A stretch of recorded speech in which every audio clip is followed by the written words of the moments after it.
میں 15 سال کی تھی جب ایک روز میرے ابو بڑے ہی غصے میں گھر آئے اور میری امی کو مارنے لگے۔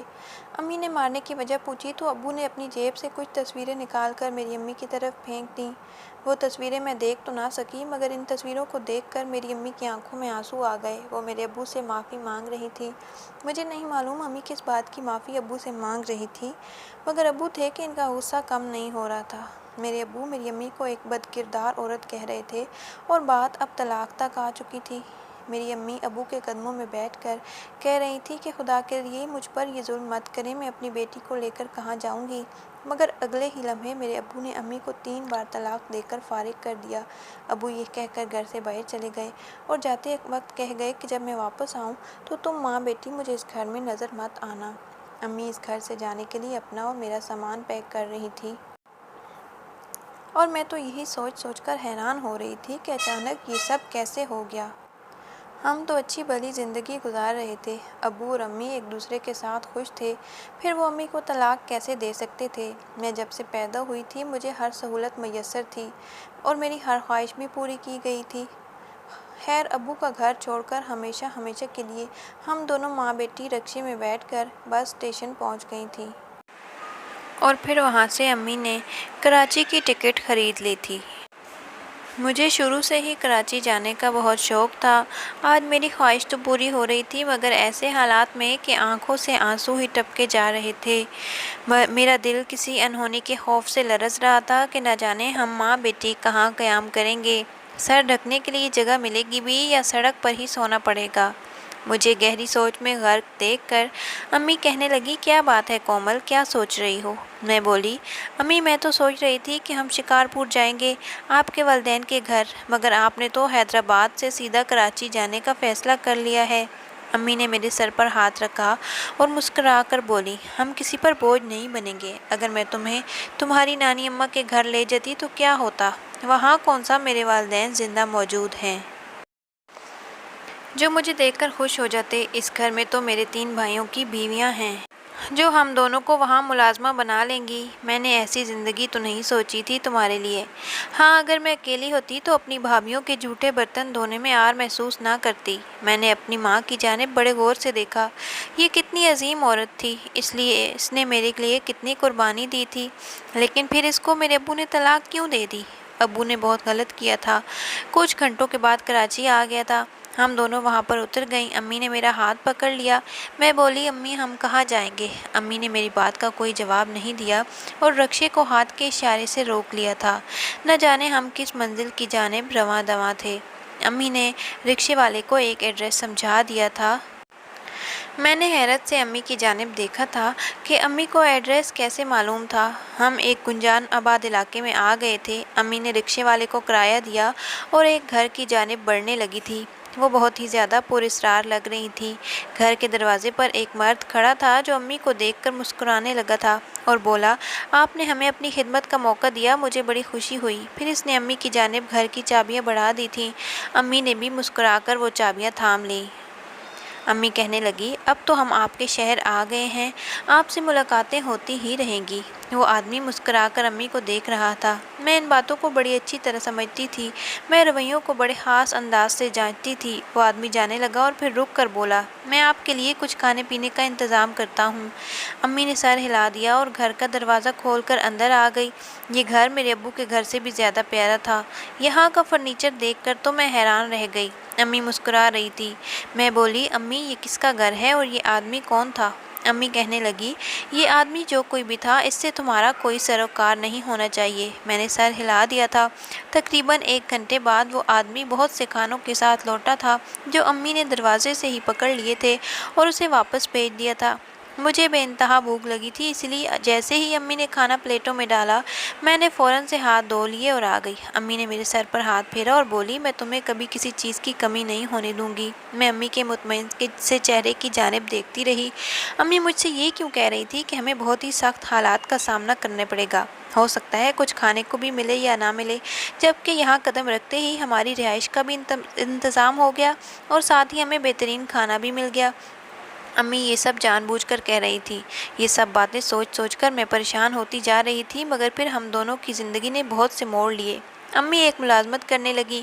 میں نے ان سے ملازمت کے متعلق پوچھا تو وہ کہنے لگی کہ ایک اسکول میں ٹیچر کی جاب ملی ہے۔ میں نے بھی سچ مان لیا کہ وہ سچ کہہ رہی ہوں گی۔ چند دن گزرے تو امی نے میرا داخلہ ایک بہت ہی اچھے اور مہنگے اسکول میں کروا دیا، جس کی فیس سن کر ہی میں حیران رہ گئی تھی۔ ایک ایسی لڑکی جس کی ماں ایک چھوٹے سے اسکول میں ٹیچر ہو، وہ اتنی بڑی فیس کیسے ادا کر سکتی تھی؟ میں نے امی سے کہہ دیا تھا کہ میں اتنے بڑے اسکول نہیں جاؤں گی، آپ مجھے اپنے چھوٹے سے اسکول میں داخل کروا دیں، میں آپ پر بوجھ نہیں بننا چاہتی۔ امی نے مجھے گھور کر دیکھا اور بولی، تم اپنے ننھے سے دماغ پر زیادہ زور مت ڈالا کرو، میں جو کر رہی ہوں وہ سوچ سمجھ کر ہی کر رہی ہوں، میں تمہیں بہت کامیاب دکھنا چاہتی ہوں۔ میں بولی، امی مگر آپ میری فیس کہاں سے پوری کریں گی؟ تم اس بات کی ٹینشن مت لو، امی کہنے لگی۔ میں امی کی بات چپ چاپ سنتی گئی۔ اب میں بہترین اسکول میں پڑھنے لگی تھی۔ ہم دونوں ماں بیٹی کا لائف سٹائل بالکل بدل گیا۔ امی کے پاس نہ جانے کہاں سے بہت سارے پیسے آ رہے تھے، وہ خود بھی بہترین لباس پہنتی اور میرے لیے بھی بہت اچھے اچھے کپڑے لیتی۔ ایک دن امی اسکول گئیں مگر انہیں واپسی پر بڑی دیر ہو گئی۔ عموماً ایسا ہوتا تھا کہ امی دوپہر 2 بجے تک گھر واپس آ جایا کرتی، مگر آج گھر کا دروازہ بند تھا۔ یہ تو شکر تھا کہ میرے پاس گھر کی اضافی چابی موجود تھی۔ بھوک سے میرا برا حال ہو گیا تھا۔ فریج میں چیزیں بھی پڑی تھیں مگر کچھ کھانے کو دل ہی نہیں چاہ رہا تھا۔ میں امی کی فکر میں گھلتی جا رہی تھی۔ امی کی واپسی کے لیے رو رو کر دعائیں بھی کر رہی تھی۔ یوں ہی وقت گزرتا گیا اور رات کے 8 بج گئے تھے، مگر امی واپس نہیں آئیں۔ اور پھر جب 10 بجے گھر کا دروازہ کھلنے کی آواز آنے لگی، میں بھاگ کر دروازے کے پاس پہنچ گئی۔ سامنے ہی امی کھڑی تھی، وہ بہت زیادہ خوش لگ رہی تھی۔ میں نے آج پھر ان کے پیچھے اسی آدمی کو دیکھا جس نے ہمیں اس گھر کی چابیاں دی تھیں۔ وہ دروازے سے لوٹ گیا۔ امی مسکراتی ہوئی گھر کے اندر داخل ہوئی۔ تب میں پھٹ پڑی۔ میں بولی، امی آپ کہاں رہ گئی تھی؟ میرا کچھ تو خیال کیا ہوتا، میں کب سے آپ کے انتظار میں پاگل ہوئے جا رہی ہوں۔ امی کہنے لگی، کومل اتنے بڑے بڑے آنسو بہا کر میری خوشی تو خراب مت کرو۔ آج مجھے گھر آنے میں اتنی دیر اس لیے ہو گئی کیونکہ مجھے ایک بہت ہی بڑے ہوٹل میں مینیجر کی جاب مل گئی ہے۔ اب ہمارے دن پھر جائیں گے، میری تنخواہ اچھی ہو جائے گی اور میں دنیا جہان کی تمام نعمتیں لا کر تمہارے قدموں میں ڈھیر کر دوں گی۔ میں بولی، امی آپ نے مجھے پہلے ہی کسی چیز کی کمی نہیں ہونے دی۔ امی خوش لگ رہی تھی۔ خیر مجھے اس بات کی رتی برابر بھی خوشی نہیں ہوئی تھی کیونکہ امی نے مجھے بتایا کہ اب وہ ہر رات لیٹ واپس آیا کریں گی۔ اسکول میں 2 بجے چھٹی ہو جاتی تھی مگر ہوٹل میں رات کو 8 یا 10 بجے تک ڈیوٹی دینی ہوگی، اس لیے انہوں نے میرے لیے ملازمہ کا انتظام کر دیا۔ اس بات پر میں نے احتجاج بھی کیا کہ امی پہلے مجھ سے میرا باپ چھین لیا گیا اور اب ماں بھی دور ہو جائے گی، میں ایک ملازمہ کے ساتھ ساری زندگی کیسے بسر کروں گی؟ امی کے چہرے پر آج پہلی بار مجھے کرب نظر آیا۔ وہ کہنے لگی، میں نے تم سے تمہارا باپ نہیں چھینا، کیا تم اپنے باپ کے لگائے گئے الزامات کو سچ مانتی ہو؟ کیا تمہیں لگتا ہے کہ میں غلط تھی؟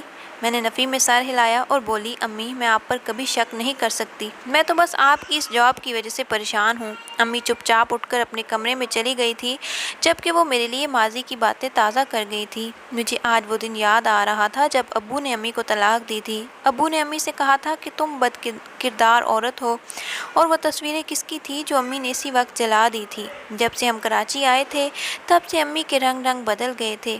امی تو یہاں کسی کو جانتی بھی نہیں تھی، پھر وہ کون تھا جو ہمارے لیے سب کچھ کر رہا تھا؟ وہ آدمی کون تھا جو امی کے ساتھ مجھے اکثر نظر آتا؟ اب میں جوان ہو چکی تھی اس لیے میری سوچ کا پیمانہ وسیع ہو جا رہا تھا۔ دل میں ایسے خیال بھی آ رہے تھے جن کو سوچ کر میں لرز جاتی۔ اب زندگی کا نیا امتحان شروع ہو گیا تھا۔ امی بہت مصروف رہنے لگی۔ میرے میٹرک کے امتحانات تھے تو سر کھجانے کا وقت بھی نہیں ملتا۔ اتنے دن گزر جاتے تھے امی کے ساتھ تفصیل سے بات ہی نہیں ہو پاتی۔ میرے امتحان ختم ہوئے تو ایک دن امی جب کام سے واپس آئیں تو بہت تھکی ہوئی تھی۔ میں بولی، امی آپ یہ جاب چھوڑ دیں، میرا آپ کے بغیر دل نہیں لگتا۔ تب امی نے میرا ہاتھ پکڑ لیا اور کہنے لگی، کومل تمہیں علم ہے کیا، دوسرے ممالک میں جب بچے اپنے امتحانات سے فارغ ہو جاتے ہیں تو وہ وقت گزاری کے لیے چھوٹی موٹی جاب کرنے لگتے ہیں، اس طرح ان کے پاس جاب کا ایکسپیرینس بھی ہو جاتا ہے۔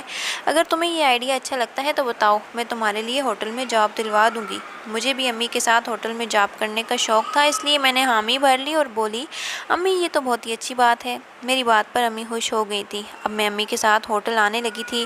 وہ یہاں مینیجر تھیں اور سب ان کی بہت عزت کرتے تھے۔ میرے پاس کوئی تجربہ بھی نہیں تھا اس لیے مجھے ویٹر کی جاب مل گئی تھی۔ میں بہت محنت اور ایمانداری سے کام کیا کرتی۔ زندگی کا ایک نیا پہلو میرے سامنے کھلا تھا۔ یہاں پر کام کرنے والی بہت سی لڑکیاں مجبور تھیں، ایسی لڑکیاں بھی تھیں جو اپنے گھروں کی واحد کفیل تھیں۔ میری بہت سی لڑکیوں سے دوستی بھی ہو گئی، ہم سب مل کر لنچ کیا کرتی۔ امی بھی میری کارکردگی سے بہت خوش تھی۔ وہ کہتی، بیٹی مجھے اس بات پر فخر ہوتا ہے کہ تم سب کے ساتھ گھل مل گئی ہو، تم کسی پر روب نہیں جھاڑتی کہ تم ایک مینیجر کی بیٹی ہو۔